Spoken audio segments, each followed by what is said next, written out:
we took in 25 million people that,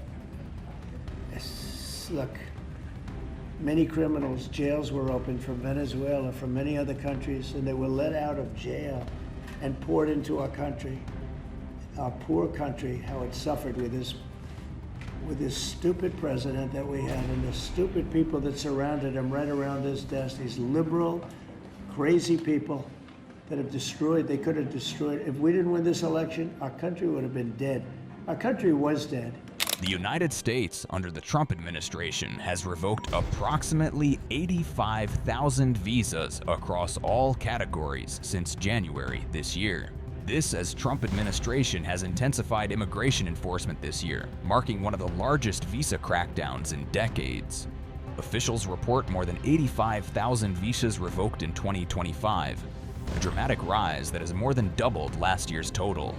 The State Department reportedly stated that these revocations span multiple visa categories and reflect a broader focus on public safety vetting. Authorities cite DUIs, assault cases, and other alleged criminal conduct as leading factors driving the increase in visa cancellations, as per reports. Some visas were also revoked after individuals were accused of celebrating the killing of activist Charlie Kirk, according to officials. August recorded the highest spike, coinciding with the rollout of the administration's new policy of continuous vetting for all visa holders. Under this policy, both undocumented migrants and legally admitted visitors are monitored for conduct considered a security concern. Officials say revoked visas include 8,000 student visas, with thousands more linked to DUIs, assaults, and reported theft cases. Thank you, Mr. President. One of the most abused visa systems in our current immigration system has been the H-1B non-immigrant visa program. This is supposed to allow highly skilled laborers who work in fields that Americans don't work in to come into the United States of America. What this proclamation will do is raise the fee that companies pay to sponsor H-1B applicants to $100,000. This will ensure that the people they're bringing in are actually very highly skilled and that they're not replaceable by American workers. So it'll protect American workers, but ensure that companies have a pathway to hire truly extraordinary people and bring them to the United States to work. We need workers. We need workers. We need great workers. And this pretty much ensures that that's what's going to happen. I think, Sean, do you agree with that? Well, they're $100,000 per year. So the whole idea is no more will these big tech companies or other big companies train foreign workers.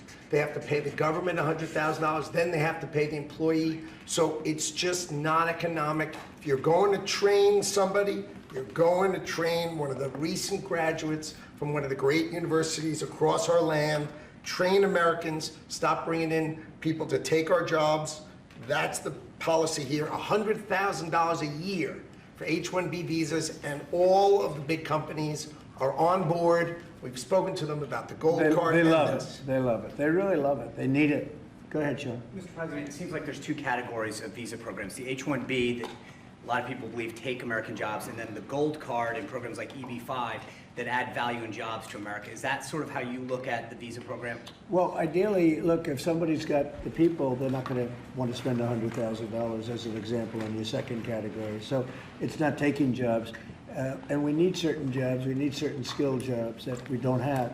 But they won't be taking jobs because, you know, ideally the people aren't going to want to. They're not going to investing in America and creating jobs. Right. So that's why I'm asking. They're really investing. It seems like you have two categories. One, it's Secretary Lutnick's the gold card and EB-5 that create jobs, add investment, and then there's other ones that seem to take, you know, whether it's a J1 and O or an H-1B that take U.S. jobs. Yeah, it's pretty correct. I mean, I would say that's a correct assessment. But the main thing is we're going to have great people coming in, and they're going to be paying. I mean, it's wonderful to say, oh, gee, we took in 25 million people that, look, many criminals, jails were opened from Venezuela, from many other countries, and they were let out of jail and poured into our country, our poor country, how it suffered with this stupid president that we had and the stupid people that surrounded him right around this desk, these liberal, crazy people that have destroyed, they could have destroyed. If we didn't win this election, our country would have been dead. Our country was dead. Think of it, and I've said this, man. The king of Saudi Arabia said, your country was dead 1 year. They thought it was dead. This country couldn't have survived another year of those people running it. And now we have the hottest country anywhere in the world. Think of that. And this is going to help. And we're taking in hundreds of billions of dollars. This will be taken in, the gold card will be taking in hundreds of billions of dollars. And companies will be able to keep some people that they need. You know, they need people of expertise, great expertise. And I think it's going to be a fantastic thing. And we're going to take that money and we're going to reduce taxes. We're going to reduce debt. We have a very, very strong country. Assuming everything works out great with the lawsuit that we have a lawsuit that's inspired by foreign countries that ripped us off for 25 years. But assuming we win that, we hopefully win it. It's in the Supreme Court of the United States.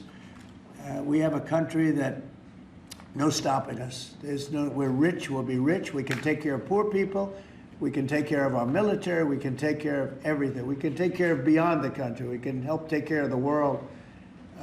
That we don't, it'll just be the same struggle that we've had for years where other countries charged us tariffs and they ripped us off. Our country has been ripped off more than any country in the history of the world. And now we're doing what we have to do.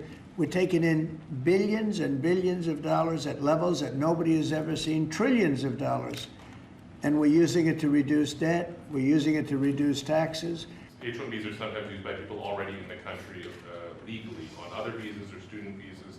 Does this apply to them or to renewals, or does it only apply to people applying for the first time from abroad? Renewals, first times, the company needs to decide, is that person valuable enough to have $100,000 a year payment to the government, or they should head home and they should go hire an American. The whole idea, it's annual, and it's for total, it can be a total of 6 years. So $100,000 a year, so either the person is very valuable to the company and America, or they're going to depart and the company's going to hire an American, and that's the point of immigration. Hire Americans and make sure the people coming in are the top people. Stop the nonsense of letting people just come into this country on these visas that were given away for free. President is crystal clear, valuable people only for America. Stop the nonsense. And remember, the country, It's just a fee, right? yeah, Fee to America. the country would rather not have to pay $100,000, but and they'd rather, how do you do that? You hire Americans. So there's an incentive to hire American. But there may be instances where it's better off doing it through expertise or whatever it may be. But they're both unbelievable, whether it's a gold card or anything else that we talked about today. And that includes talking about freedom of speech, because our country has been decimated by bad people, very bad people, people that love crime. They love crime. Explain it to me. They don't want to have our military go in and save lives.